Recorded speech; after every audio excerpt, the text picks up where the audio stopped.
प्राजक्त तनपुरे, अक्षय कर्डिले, सागर बेग यांच्या हस्ते गुहा येथील कानिफनाथाची महाआरती. राहुरी तालुक्यातील गुहा येथील कानिफनाथ महाराजांच्या यात्रेनिमित्त माजी मंत्री प्राजक्त तनपुरे, भाजपाचे युवा नेते अक्षय कर्डिले तसेच सागर बेग यांच्या हस्ते महाआरती होऊन मोठ्या उत्साहात यात्रेस प्रारंभ झाला आहे. यावेळी राहुरीचे पोलीस निरीक्षक संजय ठिंगे यांच्या मार्गदर्शनाखाली मोठा पोलीस बंदोबस्त तैनात करण्यात आला. तर इथले सर्व जे ट्रस्टी आहेत ग्रामपंचायतनी देखील मोठं सहकार्य केलं आणि अन्य पालकमंत्री महोदयांचं देखील मोठं कोर्टाच्या कामकाजामध्ये काही वकील देणं असेल असं मोठा त्या ठिकाणी आधार झाला आणि तो स्टे काल उठला किंवा तो त्याला जे काय इथं मनाई हुकूम होता इथे यायला त्याला स्टे मिळाला, जेणेकरून आज यात्रा या ठिकाणी मोठ्या उत्साहामध्ये संपन्न होती. आज मोठ्या श्रद्धेनं मोठ्या भक्तिभावानं आमच्या सगळ्या माता भगिनी ग्रामस्थ हे सालाबाद प्रमाणे ही यात्रा साजरा करू शकते. त्यामुळे ज्यांनी प्रयत्न केले त्या सर्वांचे मनापासून या ठिकाणी आभार व्यक्त करतो. दरवर्षी सालाबाद प्रमाणे ओम चैतन्य कानिफनाथ महाराज यांचा यात्रा उत्सव आपल्या गोवा गावामध्ये साजरा अतिशय उत्साहात आणि भाविकांच्या मोठ्या संख्येने होत असतो. पण यावेळी काही जी आधी प्रवृत्तीच्या लोकांनी ही यात्रा व्हावा नाही, या यात्रेला खंड पाडावा, परत कधीच ही यात्रा आपल्या गावात झाली नाही पाहिजे, अशा प्रकारचा काही लोकांनी प्रयत्न केला. त्याच्यात वक्फ बोर्डामध्ये गेले, वक्फ बोर्डांनी यात्रेवर स्टे आणून दिलं, यात्रेवर स्टे आणायचं काम केलं होतं. पण काल काही लोक आपल्या गावातील ग्रामस्थ काही दिवसांपूर्वी माझ्याकडे आले, या गोष्टीची चर्चा केली.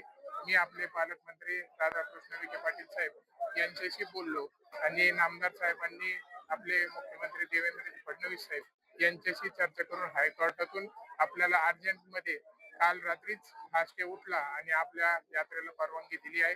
मी प्रथमतः मुख्यमंत्री साहेब आणि नामदार साहेबांचे मनापासून आभार मानतो की त्यांच्या प्रयत्नामुळे हे शक्य होऊ शकलं.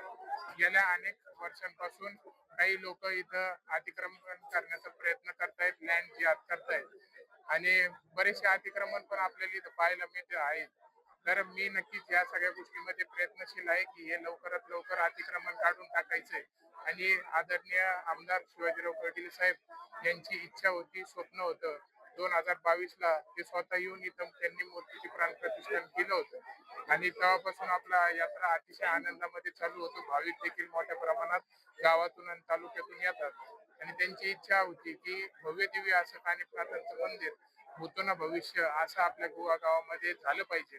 आणि नक्कीच मी पूर्ण विश्वासाने आपल्याला हा शब्द देतो की येणाऱ्या काही दिवसातच आपल्या गोवा गावामध्ये आपल्या जिल्ह्यात नसेल असं मंदिर कानिफनाथांचं असं आम्ही आपल्या गोवा गावामध्ये कोणत्याही परिस्थितीत करून दाखवणार. आणि यासाठी मला जे जे प्रयत्न करावे लागतील, जिथे जिथे जावं लागेल, जे जे करावं लागेल ते पूर्णपणे मी करणार आहे.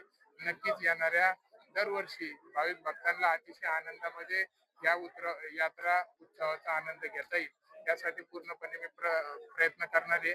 आणि अतिक्रमण ज्या ज्या लोकांनी जे आधी लोकांनी इथं केलंय तर ते पण लवकरात लवकर आम्ही पूर्ण कायदेशीर प्रयत्न करून ते लवकर अतिक्रमण उकरून टाकणार आहे. आणि त्यांचं लय स्वप्न आहे, त्यांच्या लय इच्छा आहे की हे मंदिर पण बंद पाडणार आहेत. आम्ही तर तुम्ही स्वप्न बघू नका, किती काही जरी झालं आणि कुणी काही जरी केलं, कुणी आलं तरी, काही झालं तरी, जवळ सूरज चंद्र आहे तर या गोवा गावची कानिफनाथांची यात्रा ही मी कोणत्याही परिस्थितीत पण पडून देणार नाही, हा शब्द या निमित्ताने देतो.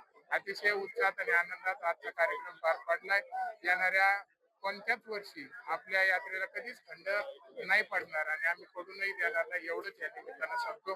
सर्व भाविक भक्तांना यात्रा उत्सवाच्या मनापासून हार्दिक हार्दिक शुभेच्छा. जय श्रीराम. उत्तर महाराष्ट्र न्यूज नेटवर्कसाठी जालिंदर टोकणे, राहुरी.